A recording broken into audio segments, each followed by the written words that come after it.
कुरु त्वं कल्याणम् आरोग्यं धनसम्पदः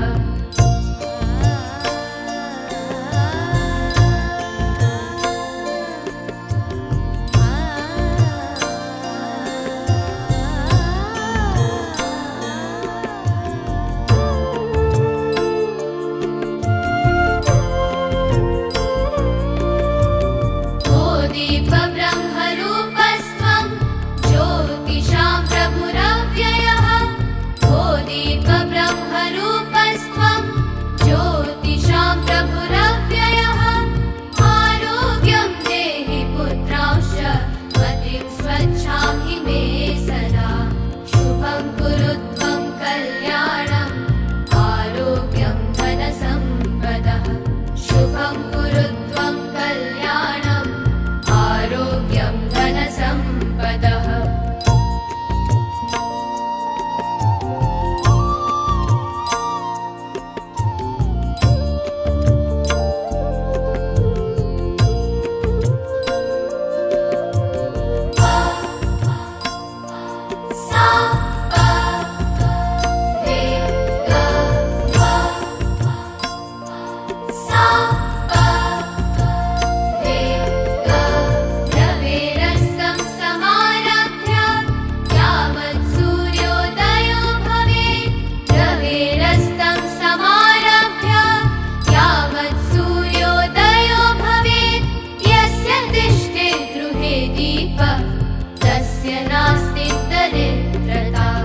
शुभं कुरु त्वं कल्याणम्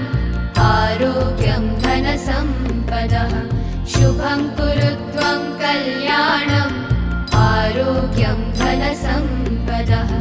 शत्रुबुद्धिविनाशाय दीपज्योतिर्नमोऽस्तु ते दीपज्योतिर्नमोऽस्तु ते शुभं कुरु त्वं कल्याणम् आरोग्यं धनसम्पदः शुभं कुरु त्वं कल्याणम्